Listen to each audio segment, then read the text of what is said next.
Hola amigos, ¿qué tal? Soy Nacho Rodríguez, hoy es 13 de noviembre del 2024 y tenemos noticias muy importantes de último minuto. La primera es que quedaron mudos los canadienses. Y es que después de que el día de ayer, por quedar bien con Trump, señalaron que deberían expulsar a México del TEMEC, hoy México le responde muy fuerte a los canadienses y la verdad es que nunca esperaron. Vamos a hablar también de votaciones claves que se están registrando en este momento en la Cámara de Diputados y en la Cámara de Senadores. Ya empezamos a ver cómo arranca el segundo piso de la 4T, ya en cosas que realmente son muy concretas, vamos a comentarlas. Y por cierto, también hoy un nuevo agarrón entre Noroña y Lili Telles.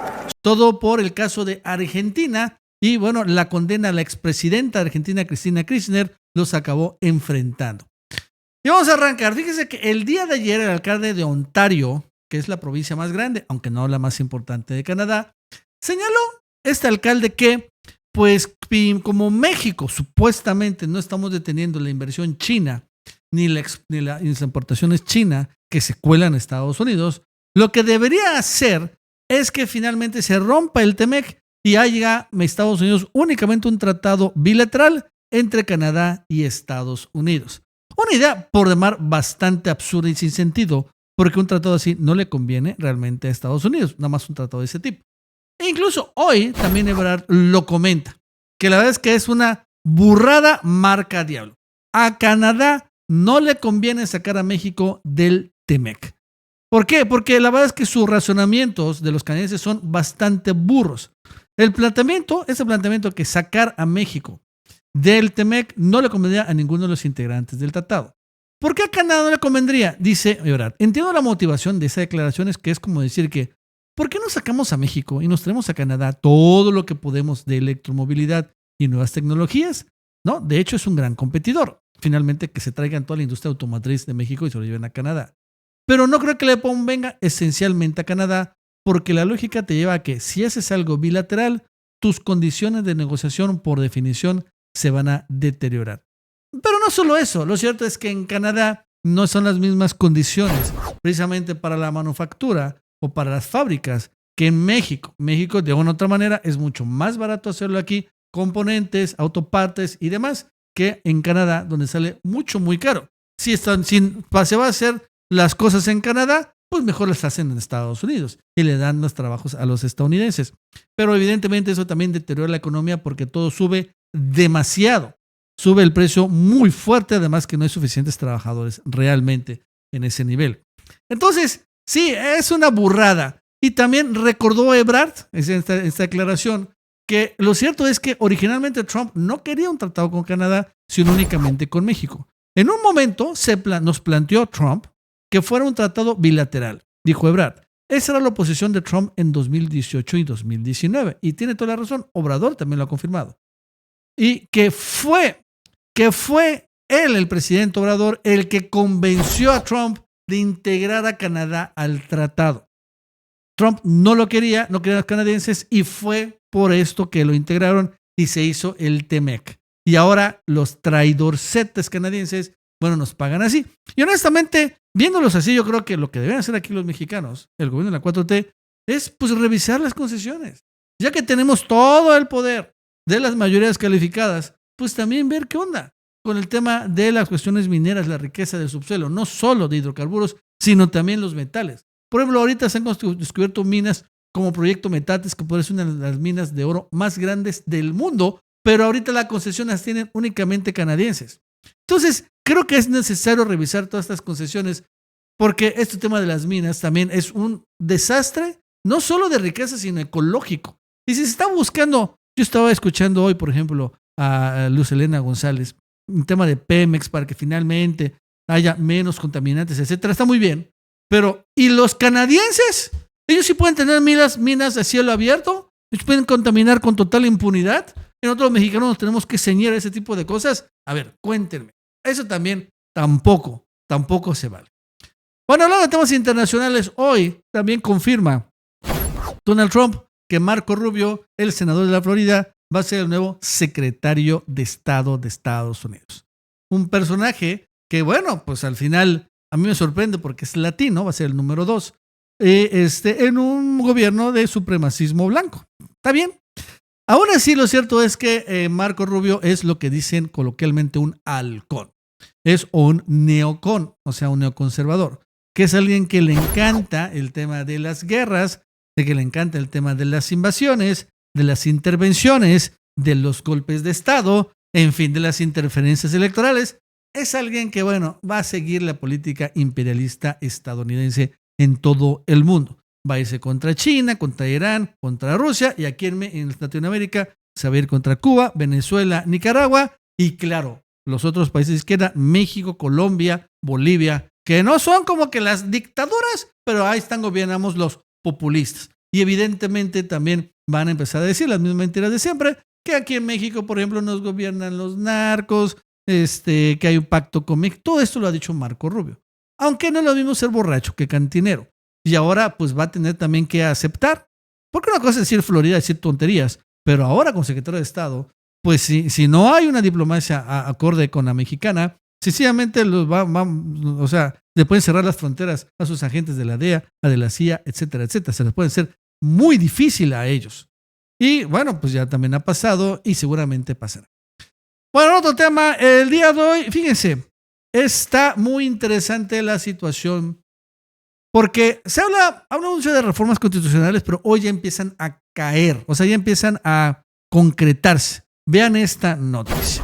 Con 388 votos a favor, diputados avalan crear las nuevas secretarías de Claudia Sheinbaum, ¿no? Esto es donde se están concretando las reformas constitucionales. Las que están saliendo y las que están a punto de aprobarse.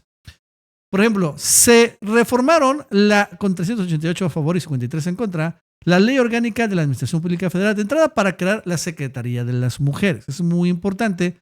Desaparecen las mujeres y se convierte en secretaría. También la Secretaría de Ciencias, Humanidades, Tecnología e Innovación. Desaparece el CONACYT y se convierte en secretaría. Y eso es importante. La Agencia de Transformación Digital y Telecomunicaciones. Esta agencia va a engullir lo que hace el IFT. También se suprime la Secretaría de la Función Pública y se convierte en la Secretaría de Anticorrupción y Buen Gobierno. Aquí es donde va a engullir al INAI. Y a la Secretaría de Gobernación, esto es súper interesante, se le confiere la facultad de operar la Secretaría Técnica del Consejo Nacional de Población y el Servicio Nacional de Identificación Personal y compartir la información con las autoridades competentes, o sea, el tema de la CURP. Y es que acuérdense que hay desde hace un buen rato un debate muy fuerte entre quién debe realmente vigilar la identidad de los mexicanos. Porque ahorita es el INE, pero el INE es un órgano electoral y además sabemos que el padrón electoral se ha vendido una y otra vez, 1000 veces, y también tiene mucha perversidad que lo maneja un órgano autónomo. Entonces, creo que ahora va a haber la oportunidad de que aquí en este lugar, en la Secretaría de Gobernación, acabe estando el manejo de la credencial de elector, o cuando vemos que la credencial de elector ya no sea el método idóneo de identificación, que nada más sea una credencial de elector. Porque sí, se ha convertido el INE pues en la identificación y no es así. O sea, no es parte, o sea, al final, por ejemplo, el INE no expide acta de nacimiento, son los gobiernos estatales. El INE no tiene acceso a los RFCs. Entonces, tiene que ser el gobierno federal que da la identidad a los mexicanos. Entonces, aquí vemos esto que podría suceder. Es muy interesante. Y bueno, la verdad es que también el tema de telecomunicaciones, wow, también. Ahí es donde va a caer todo la regulación a las grandes telecomunicaciones, a Telcel, a AT&T, a BET, al TAN, redes, en fin. Tantas cosas que va a haber. La inteligencia artificial también va a estar ahí. Entonces, ahí empezamos a ver lo que viene. También en el Senado hubo aprobación muy importante. Fíjense que el día de hoy el Senado avaló, ya está así, reforma constitucional para elevar la facultad de la Secretaría de Seguridad Pública Ciudadana. Y eso también es otra. Todas estas reformas constitucionales tienen al mismo tiempo reformas a leyes secundarias. Pero bueno, esto es importante recordar que van a cambiar el artículo 21 constitucional para que tenga ya la Secretaría de Seguridad Pública la responsabilidad de coordinar y dirigir la llamada Estrategia Nacional de Seguridad Pública, a mando de la cual estará un civil, amén que tendrá facultades para auditar y vigilar el uso de los fondos federales destinados a la seguridad pública. Porque con Peña Nieto y antes con Calderón, lo que pasó, el modelo, era que descentralizaron los fondos de seguridad pública. Se los mandaron a los estados y los estados eran con estos fondos de seguridad pública los que, bueno, contrataban todo. pero evidentemente había una monstruosísima corrupción. Monstruosa, por eso también se dañó muchísimo el aparato de seguridad. Entonces ahora se está volviendo a centralizar en la Secretaría de Seguridad Pública. Y bueno, claro, se le va a dar recursos a las seguridades estatales, pero no de este nivel que honestamente se robaban todo y hacían cosas honestamente increíblemente malas. O sea, gastaban todo este dinero en puras obras suntuosas que no tenían ningún tipo de función. Por cierto, también hablando de otras cosas, el INAI, ¿no? Que iba a desaparecer el día de hoy, iba a arrancar la discusión de la desaparición. Dice Ricardo Monreal que va a ser hasta la otra semana. Sí, la discusión tan prolongada, hemos decidido pasar para el miércoles, la próxima semana, la discusión. En Movimiento Ciudadano estamos convencidos de que la administración pública debe estar siempre al servicio de la gente, y que cada paso de su organización debe reflejar un compromiso con la transparencia y la eficiencia, y sobre todo con el bienestar de las y los mexicanos. Secretario de Hacienda. Sabemos que el país necesita instituciones. Entonces, el miércoles de la otra semana, ¿no? Va a ser la sesión para que se apruebe la desaparición del INAI y demás órganos autónomos. Que bueno, la verdad es que de todas las reformas constitucionales, esta es la otra que le va a doler en serio a la oposición. Y bueno, pero ya está. Ahora sí se está cumpliendo bien. Faltan otras reformas constitucionales, ¿no? Pero van a salir. Sin lugar a dudas, claro, está también el paquete económico, que también va a salir. Y bueno, pues ya se quedó. Bueno, el día de hoy en Argentina sale esta noticia muy lamentable, que también, por cierto, pues nos muestra que fue un gran acierto la reforma judicial. Condenaron a la expresidenta Cristina Fernández de Kirchner a 6 años de prisión. Fue condenada hoy a 6 años de prisión por fraude al Estado por un tribunal superior de Argentina, que también la inhabilita al mismo tiempo para ocupar cargos públicos. ¿Cómo la ven? Esta medida no implica que inmediatamente pierda su libertad o no pueda aspirar a un cargo público, porque también va a apelar el fallo ante la Suprema Corte, que puede tardar años en pronunciarse, pero bueno, si hay una cuestión de lawfare, va a ser semanas o meses. Pero este es un tribunal, fíjense, fue un tribunal la que la condenó. Entonces, pues a la vez que los argentinos, la izquierda argentina ha de reconocer que cometió un grave error. Y el grave error fue que tanto tiempo tuvieron el poder en Argentina, pero realmente nunca hubo un cambio judicial. Y siguen allí la derecha desde hace un buen tiempo controlando los jueces en Argentina, la justicia en Argentina, como le llaman ellos. Y ahí van contra todo. Y esto ha pasado también en otros países. En Perú, Pedro Castillo también. En Bolivia también. O sea, ha sido un error precisamente de estos movimientos de izquierda que han gobernado, que no han realmente puesto mucha atención en el Poder Judicial. En ese sentido, aquí en México, Obrador tampoco le estaba metiendo mucha atención, seamos honestos, ¿no? O sea, cuando llegó el presidente López Obrador a la presidencia, no fue realmente su propuesta cambiar el Poder Judicial, una reforma del Poder Judicial. No estaba en el radar, la verdad es que no le interesaba mucho. Sin embargo, y creo que afortunadamente llega Norma Piña, empieza a cometer una serie de excesos. Los ministros de la Corte de Obrador traicionan al presidente y entonces se da cuenta, wow, la verdad es que las cosas estaban tremendas y decide entrar a arrancar con el plan C, que llega y se ha convertido en una transformación profunda del Poder Judicial y que va a acabar con una total, absoluta limpia. Y con eso también vamos a despejar para siempre el fantasma del llamado lawfare. Ahora, esta situación que pasó en Argentina provocó una discusión entre Lili Téllez y Noroña. Porque, bueno, vamos a ver lo que sucedió y cómo Noroña dejó callada a Lili Téllez. Esta presidencia quiere manifestar su solidaridad absoluta con la expresidenta argentina Cristina Fernández de Kirchner, quien sufre un embate gravísimo en su nación y ha sido sentenciada injustamente en una persecución política, lo que se conoce como lawfare, a 6 años de prisión e inhabilitada en sus derechos constitucionales.